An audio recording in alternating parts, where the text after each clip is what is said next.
درود بینندگان ارجمند، سلسله برنامه انسان و حقوق است. منظور شما موضوع امروزه برنامه اساسهای حقوقی مقاومت با تروریسم و اکستریمیسم است. در مهمانی برنامه حضور دارند شاهرخ احیازاده، آموزگار اکادمی وزارت کارهای داخلی جمهوری تاجیکستان. خوش آمدید. سلامت باشید. در زیر مفهوم و علامت‌های اکستریمیسم و تروریسم طبق قانونگذاری عمل کننده کشور چی فهمیده می شود؟ خودی کلمه اکستریمیسم از کلمه لاتینی اکستریمیسم گرفته شده، معنای از حد گذشتن، معنای از حد اعتدال، از حد چهارچوبه برآمدن را در نظر دارد و طبق قانون جمهوری تاجیکستان درباره مقاومت به اکستریمیسم همه گونه مفکوره و فعالیت اکستریمیستی که با راه زورآوری حل نمودن مسئله های اجتماعی و برانگیختن کینه عداوت ملی، دینی، نژادی، مذهبی و محلگرایی را در نظر دارد و البته از مفهومی داده شده برمیآید که اکستریمیسم در نوبت خود علامت‌های خاص خود را دارد که پیش از همه این دعوت عاموی برای تغییر دادن ساخت کنیسانی، دعوت عاموی برای غصب حاکمیت و تصرف صلاحیت آن و دعوت مردم برای برانگیختن کینه عداوت با انگیزه های نژادی، دینی، مذهبی، محلگرایی و دیگر علامت ها را دارا می باشد. و دیگر مفهومی که با خود اکستریمیسم البته علاقمندی دارد این تروریسم می باشد و این دو ظهورات با همدیگر عمومیت دارند و در یک از همدیگر فرق هم می کنند. لیکن همه وقت اکستریمیسم جنبه های ایدئولوژی دارد و خود تروریسم باشد جنبه های عملی. تروریسم نیز به مثل مفهوم اکستریمیسم از کلمه لاتینی ترور گرفته شده و زبان تاجیکی به معنای ترس، هراس، دهشت افکنی را در نظر دارد و خود تروریسم در قانونگذاری سمت مقاومت با تروریسم از جمله قانون جمهوری تاجیکستان درباره مقاومت با تروریسم و کودکس جنایتی جمهوری تاجیکستان پیش بینی کرده شده است و اصل تروریسم آن پیش از همه خشونت است، زورآوری است و به واسطه ترساندن اهالی و مجبور نمودن دولت، تشکیلات های بین المللی، شخصان واقعی به اجرای یگان قرار یا خودداری نمودن از یگان قرار را در نظر دارد و مفهومی که در ماده 179 کودکس جنایتی جمهوری تاجیکستان پیش بینی کرده شده است خیلی مفهوم وسیع‌تر است و در برابر انگیزه هایی که در بالا ذکر کردیم عمل های را پیش بینی کرده است که آن عمل ها در سطح قانونگذاری همچون عمل تروریستی بها داده می شوند. این پیش از همه صادر نمودن ترکیش، سوختار، تیرپرانی از سلاح آتشفشان و دیگر صادر نمودن دیگر کردارهایی که باعث خوف مرگ آدمان و باعث رساندن ضرر مال و ملک علاقمند است. در جمهوری تاجیکستان اساسهای حقوقی مقاومت با اکستریمیسم و تروریسم را چی تشکیل می دهد؟ البته اساسهای حقوقی مقاومت به اکستریمیسم و تروریسم را مجموع قانونهایی را تشکیل می دهد که به این دو ظهورات نامطلوب روانه کرده شده است. چون که مقاومت به این دو ظهورات نامطلوب جنبه های گوناگون و خیلی فراخ را در بر میگیرد. چون که برای مقاومت به این دو ایدئولوژی خطرزا پیش از همه جنبه های مقاومت ایدئولوژی، پسیخولوژی، اطلاعاتی، تشکیلی حقوقی و حقوقی را در نظر دارد و البته پیش از همه اساسی حقوقی و مقاومت به اکستریمیسم و تروریسم را این خودی کنستیتوسیون جمهوری تاجیکستان تشکیل می دهد و در ماده 5 کنستیتوسیون ذکر شده است که حیات، قدر، ناموس و دیگر حقوق‌های فطری انسان دخل ناپذیرند و مسلم است و معلوم است به ما و شما که پیش از همه این دو ظهورات اکستریمیسم و تروریسم و حقوق‌های فطری انسان و حقوق آزادی‌های انسان و اساس‌های ساخت کنیستانی و امنیت دولت تاثیر منفی خودشان را می‌رسانند و در برابر این در ماده 8 کنیسه ذکر کرده شده است که تشکیل همه گونه حزب‌های سیاسی و اتحادیه جنایتی که باعث برانگیختن کینه عداوت بدبینی می‌گردند منع است و این معیار کنیستانی البته бевосита муқаррарот пешбинӣ мекунад ки аллакай муқовимат ба экстремизм ва терроризмро дар бар мегирад. ва дар баробари ин мо дар иддаи конститутсия зикр кардааст ки конститутсияи ҷумҳурии Ҳиндустон эътибори олии ҳуқуқӣ дорад ва ҳама гуна қонунҳое ки мухолифи конститутсия мебошанд ба эътибор дониста мешаванд. аз ин нигоҳ тамоми қонунҳое ки дар самти муқовимат ба экстремизм ва терроризм қабул карда шудаанд бояд ба конститутсияи ҷумҳурии Тоҷикистон бояд мувофиқ бошанд. ва албатта дар баробари конститутсияи ҷумҳурии Тоҷикистон дигар қонунҳои самтӣ қабул карда шудаанд ки дар муқовимат ба экстремизм ва терроризм меъёрҳои мушаххасро муқаррар кардаанд. пеш аз ҳама ин қонуни ҷумҳурии Тоҷикистон дар бораи муқовимат ба экстремизм ва терроризм, қонуни ҷумҳурии Тоҷикистон дар бораи муқовимат ба экстремизм, дигар қонун қонуни ҷумҳурии Тоҷикистон дар бораи муқовимат ба терроризм, қонуни ҷумҳурии Тоҷикистон дар бораи амният, қонуни ҷумҳурии Тоҷикистон дар бораи мақомоти амнияти миллии ҷумҳурии Тоҷикистон, қонуни ҷумҳурии Тоҷикистон дар бораи милитсия, қонуни конститутсионии ҷумҳурии Тоҷикистон дар бораи мақомоти прокуратура, қонуни ҷумҳурии Тоҷикистон дар бораи озодии виҷдон ва иттиҳодиёи динӣ, қонуни ҷумҳурии Тоҷикистон дар бораи ҳизбҳои сиёсӣ ва дар баробари қонунҳое ки дар боло зикр кардем, стратегияи миллии муқовимат ба экстремизм ва терроризм қабул карда шудааст барои солҳои 2021 ва 2025 ва ин стратегия пеш аз ҳама тамоми паҳлӯҳои муқовимат ба экстремизмро дар бар мегирад ва албатта маълум аст ки он муқаррарот ва он мақсаду ҳадафе ки дар назди ин стратегия гузошта шуда буд ва соли 2025 албатта ҷамъбаст мешавад, ба анҷом мерасад. ҳукумати кишвар ба амн мақсаду маромҳое ки дар назди худ гузошта шуда буд расид ва ҷумҳурии Тоҷикистон яке аз давлатҳои муваффақ бар зидди экстремизм ва терроризм маҳсуб меёбад. дар муқовимат бар зидди экстремизм ва терроризм маҳсуб меёбад. хуб, саломат бошед. барои содир намудани кирдорҳои дорои хусусиятҳои террористӣ ва экстремистӣ дошта қонунгузории ҷумҳурии Тоҷикистон чӣ гуна ҷавобгарӣ муайян намудааст? ташаккури зиёд. албатта барои содир намудани кирдорҳое ки экстремистӣ ва террористӣ ҳаст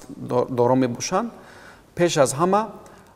ҳам ҷавобгарии маъмурӣ ва ҳам ҷавобгарии ҷиноятӣ муқаррар карда шудааст. албатта муқаррар намудани ҷавобгарии маъмуриам ба манфиати кор мебошад. ба кадом хотир? чунки дар зинаи аввал анамо бо татбиқи ҷазои маъмурӣ бевосита пешгирӣ кардани амалҳои экстремистӣ имконпазир аст ва ин боз аз чӣ дарак меояд? боз аз он дарак меояд ки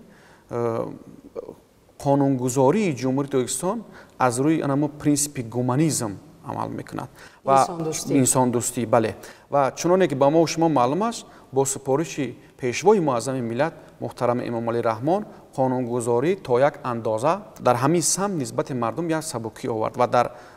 соли 2020 ҳам дар кодекси ҷиноятии ҷумҳурии Тоҷикистон ва ҳам дар кодекси маъмурии ҷумҳурии Тоҷикистон агар шахс кирдоре содир намояд ки боиси барангехтани кинояи адовати миллӣ, нажодӣ, динӣ, мазҳабӣ гардад,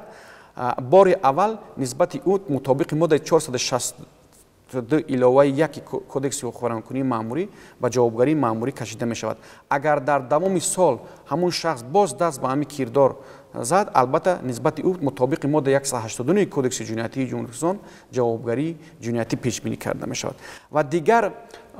масъалае ки албатта ҳамчун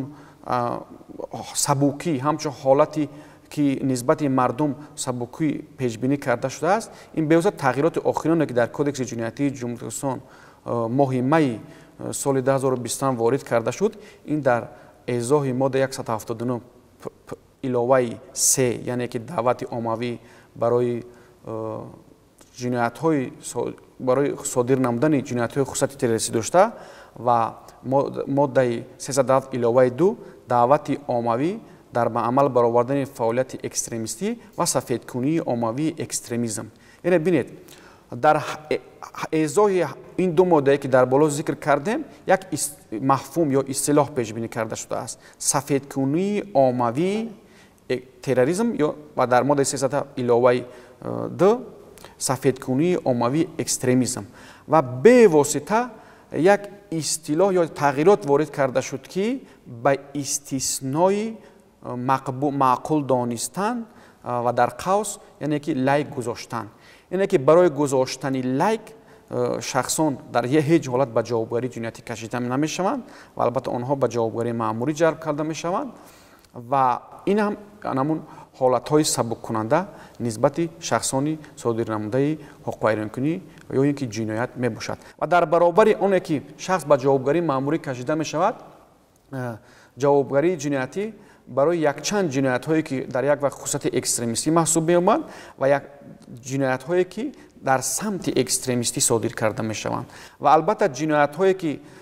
در کودکس جنایتی جمهوری اسلامی همچون جنایت های خصوصیت اکستریمیستی پیش بینی کرده شدند در یک چند باب های کودکس جنایتی جمهوری اسلامی مقرر کرده شدند. این بیوسط باب جنایت ها با مقابل ترتیبات جمعیتی و اخلاق، باب جنایت ها با مقابل حقوق و آزادی های کنستیتوسیونی انسان و شهروند، باب جنایت ها با مقابل امنیت جمعیتی و باب جنایت ها با مقابل اساس های ساخت کنستیتوسیونی و امنیت دولت و یکی از خصوصیت های خاصی فرق کننده جنایت های سمت اکستریمیستی و با اون جنایت هایی که خصوصیت اکستریمیستی اعتراف کرده میشه آن است که جنایت های خصوصیت اکستریمیستی قبیل اوباشی، واندالیسم، تحقیر جسد فاسدگان و گروه آنها و غیره این جنایت های هستند که میتوانند بدون انگیزه های اکستریمیستی هم صادر شوند. لیکن جنایت های سمت اکستریمیستی از قبیل مثلا ماده 189 برانگیختن کینه عداوت ملی، نژادی، دینی، مذهبی، ماده 307 دعوت عمومی برای تغییر دادن ساخت کنستیتوسیونی، ماده 307 علاوه بر دعوت عمومی در به عمل بردن فعالیت اکستریمیستی و سفید کنی عمومی اکستریمیسم و دیگر جنایت ها که با آنها علاقه‌مندی دارند در همین باب پیش بینی کرده شدند اینها بدون انگیزه های اکستریمیستی صادر کرده نمیشوند، یعنی که دارای تمام علامت های اکستریمیسم هستند و جنایت هایی که در باب امنیت جمعیتی پیش بینی کرده شدند همچون جنایت های خصوصیت تروریستی اعتراف کرده شدند از قبیل تروریسم، دعوت عمومی برای صادر کردن جنایت های خصوصیت تروریستی داشته، غصب گروگان و دیگر جنایت هایی که هنگام صادر کردن آنها امنیت جمعیتی، آسوده حالی مردم، آرامی مردم خللدار کرده می شوند و این دو جنایت ها با همدیگر البته رابطه زیج دارند و خوفناکی بلندی جمعیتی را دارا می باشند. سلامت باشید. خوف و خطری که از گروه های تروریستی اکستریمیستی امروز در شبکه های اجتماعی جای دارند و مقاومت با این گونه خطرها چگونه است به اندیشه شما طبق قانونگذاری عمل کننده؟ معلوم است که سالهای پیش گروه های اکستریمیستی تروریستی متدهای کلاسیکی، متدهای دیگر مردم را جلب میکردند به گروه های اکستریمیستی تروریستی و در 10 ساله اخیر متدهای جلب نمودن مردم تغییر یافته است. این تغییرات در چی ظاهر میکردند؟ تغییرات البته با ما و شما معلوم است که پروسس گلوبالیزاسیون که جهانی شوی است جنبه های مثبت و منفی را داره است و یکی از جنبه های منفی انمی جلب نمودن مردم خصوصا جوانان به گروه های اکستریمیستی با استفاده تکنولوژی های معاصر اطلاعاتی تلکامونیکاسیونی از جمله اینترنت می باشد و البته راه آسانی جلب کنی پیش از همه انمون استفاده ثمرناک اینترنت از جانب این گروه های اکستریمیستی تروریستی می باشد. یعنی برای گروه های اکستریمیستی تروریستی با کمترین خراجات پولی و مالی و با مدت کوتاه و حتی در ثانیه می توانند که تمام موادهای ساخته خود را، موادهای سوزنده هم گویم خطا نمیکنم، موادهایی که بیوسته باعث برانگیختن آنم بدبینی در بین مردم، باعث بدبینی نسبت به حکومت کشور، آنم باعث البته تغییر دادن ساخت کنستیتوسیونی با وجود میان همین موادهای ساخته را در اینترنت به واسطه تبلیغ میکنن، تشویق میکنن. حتی بعضی از گروه های اکستریمیستی تروریستی که در خارج کشور سکونت دارند با راه صحبت آنلاینی و صحبت مستقیم آنمون اندیشه های افراطی خود را میخواهند در بین مردم تلقین کنند و البته طبیعی است که بیشتر آنها میخواهند جوانان ناآگاه را، جوانان رهگم زده را، جوانانی که البته دانش‌های خوب ندارند، سیر مطالعه نیستند، جهانبینی علمی کمتر دارند و البته آنها کم سوادند، آنها بیشتر کوشش میکنند اما جوانهای به اصطلاح خام را به گروه های خود جلب کنند و صف خود را از این جوانان ناآگاه البته زیاد کنند و البته تشکیل کردن همین آزمون هایی که از طرف حکومت کشور از جمله آزمون فروغ صبح دانایی کتاب است، با همین مقصد است که جوانان بیشتر به کتاب رو آورند، جوانان سیر مطالعه شوند، دانشمند شوند تا آنکه خطری جلب شوی نسبت این جوانان کمتر شود و هیچگاه یک جوانی که از ادبیات برخوردار است، یک جوانی که از تمدنی غنی خود برخوردار است، از تاریخ بای خود برخوردار است، هیچ وقت دست به این عملهای نامطلوب یا که قربانی یا هدفی این گروه های اکستریمیستی قرار نمیگیرد. چون که سرتاپا ادبیات ما، تاریخ ما، این سرتاپا انسان دوستی است، سرتاپا انمون انسان سازی است، انسان سالاری است. به همین خاطر ما از جوانان کشور به دعوت به عمل میاریم که بیشتر به کتاب رو بیارند و در اینترنت، در عالم مجازی با آدمان بیگانه باور نکنند، چون که پشت اون کامپیوتر، پشت اون دستگاه تکنیکی که میستد نامعلوم است. با امید انمون خدمت به این یا آن دین، لیکن دست به این کردارها میزنند. البته معلوم است که این گروه های اکستریمیستی، گروه های تروریستی همه وقت هدف ناپاک دارند، همه وقت کوشش میکنند که انمو صلح و آرامی و تنجیه که ما داریم با هم خللدار کنند. خب سلامت باشید. بینندگان ارجمند، این بود برنامه انسان و حقوق که در موضوع اساسهای حقوقی مقاومت با تروریسم و اکستریمیسم ما صحبت داشتیم با شاهرخ احیازاده، آموزگار اکادمی وزارت کارهای داخلی جمهوری تاجیکستان. منظور شما گرداندیم. برای دعوت ما را پذیرفتم و صحبت به شما اظهار تشکر میکنم. تا برنامه های این بعد سعادتمند و پیروز بمانید.